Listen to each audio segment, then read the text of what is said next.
Kamu gamer, pasti sering mendengar istilah frame rate FPS atau refresh rate Hertz. Tapi kamu sudah tahu belum sih pengertian kedua hal tersebut? Kalau belum tahu, yuk tonton video ini sampai habis karena kali ini saya akan membahas perbedaan antara FPS dengan Hertz. Karena banyak yang mengira keduanya itu sama, padahal aslinya berbeda loh. Bersama saya Gangsar, let's go!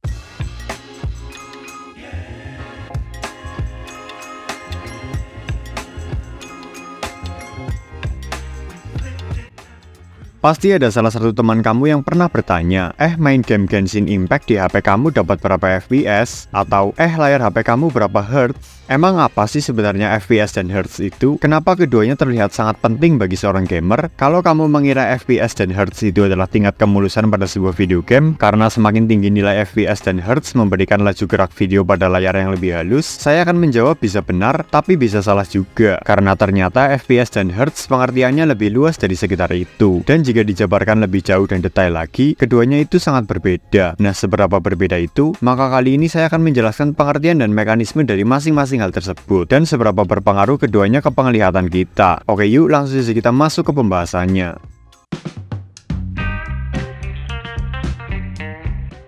Pertama kita bahas frame rate dengan satuan FPS dahulu. Nah, FPS itu singkatan dari frame per second. Sesuai namanya, frame adalah sebuah foto yang ditampilkan secara slideshow bersama foto atau frame lain, hingga gambar di dalamnya menimbulkan ilusi seolah-olah bergerak. Maka frame per second adalah jumlah keseluruhan foto yang ada selama 1 detik itu. Semakin tinggi jumlah FPS, membuat ilusi gerakannya lebih halus. Normalnya dalam sebuah film, 1 detik terdapat 24 frame. Lalu dalam sinetron 30 frame, sementara dalam sebuah video game minimal banget 30 frame, seperti game-game di PlayStation karena sudah dikunci di maksimal jumlah FPS tersebut. Namun game-game itu sebenarnya bisa berjalan lebih dari 30 FPS jika kita memakai perangkat lain yang mensupportnya seperti PC. Sebuah game di PC bisa berjalan hingga ratusan FPS jika mesin di dalamnya sanggup. Sejauh ini FPS tinggi sangat berguna terutama untuk game tembak-tembakan, karena gerakan dan aim kita akan lebih jelas terlihat dan terarah ke musuh tanpa adanya missing frame. Namun untuk game-game yang santai seperti game AAA, 30 FPS saja sudah cukup. Peran kabel HDMI juga berpengaruh ke output FPS yang dihasilkan. Seperti yang kita tahu, di zaman sekarang ada yang namanya kabel HDMI 1.4,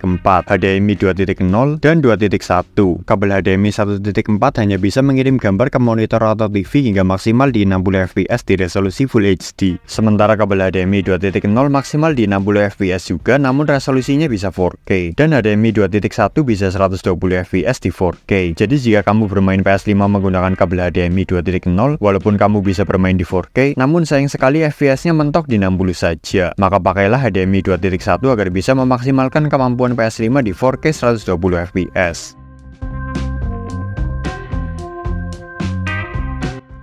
Kemudian kita beralih ke pembahasan refresh rate dengan satuan Hertz atau yang biasa ditulis dengan huruf HZ. Berbeda dengan FPS, Hertz lebih dekat hubungannya dengan media penampil video atau gambar, yakni bisa TV, monitor, maupun layar smartphone. Hertz menghitung seberapa kali sebuah layar bisa berkedip setiap detiknya untuk menampilkan frame yang berbeda-beda. Misal monitor 60 Hz, itu artinya monitor tersebut mampu berkedip sebanyak 60 kali selama 1 detik untuk menampilkan 60 frame. 90 Hz berarti 90 kedipan per detik, 144 Hz berarti 144 kedipan per detik, begitu seterusnya. Hertz sifatnya stabil, jadi setiap detik ia akan terus berkedip sesuai kemampuannya, tidak lebih dan tidak kurang. Jadi jika kamu mempunyai sebuah monitor dengan kemampuan Hertz tinggi seperti 240, 390, atau 540 Hz, namun kamu menggunakannya untuk bermain PS4 yang notabene game-gamenya rata-rata 30 FPS, ya tetap saja gamenya terlihat 30 FPS. Sama seperti pergerakan di monitor 30 Hz. PS4 tidak bisa memaksimalkan layar Hertz tinggi tersebut, makanya orang biasa bermain PS menggunakan TV karena TV biasanya memiliki Hertz standar di 60, 90,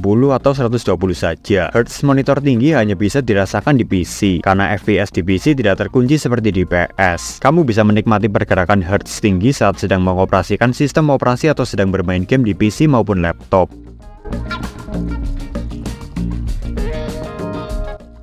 Tapi pertanyaannya, apakah sesignifikan itu perbedaan yang dihasilkan oleh FPS tinggi dengan FPS rendah atau Hertz tinggi dengan Hertz rendah? Jawabannya iya dan tidak. Iya jika kita membuktikannya sendiri dengan mode video slow motion, karena FPS atau Hertz tinggi masih bisa terlihat halus pergerakannya ketika di slow-mo-kan, ketimbang FPS dan Hertz rendah yang akan langsung patah-patah. Lalu jawaban tidak jika kamu membuktikannya dengan cara melihat langsung secara real time tanpa di slow-mo-kan. Manusia akan sulit sekali melihat perbedaan antara 60 dan 90 FPS atau Hertz. FPS. Kenapa? Karena indera penglihatan kita, yaitu organ tubuh pemberian Tuhan yakni mata kita, sejatinya hanya mampu menangkap gerakan maksimal di 60 FPS. Menurut penelitian, bahkan sebenarnya mata kita saat digunakan sehari-hari untuk beraktivitas hanya menangkap 10 FPS saja. 30 dan 60 FPS hanya bisa saat sedang fokus ingin memperhatikan sebuah gerakan tertentu. Jadi agak percuma juga kalau kamu pamer punya game, monitor, TV, PC, atau HP dengan hertz tinggi ke temanmu yang punya spesifikasi lebih rendah, karena susah juga dilihat bedanya secara langsung.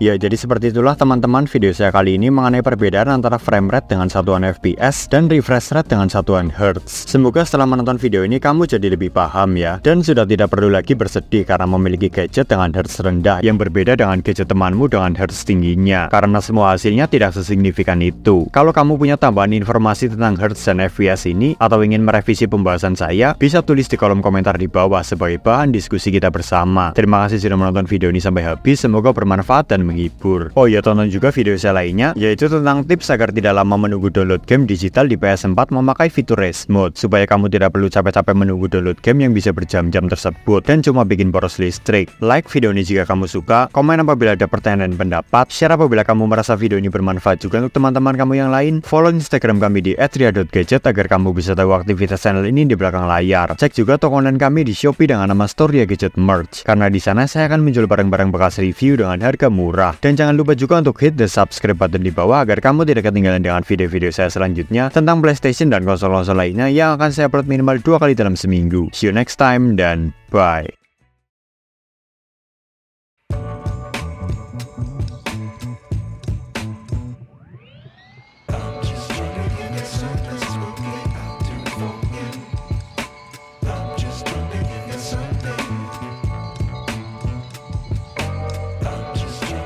Something spooky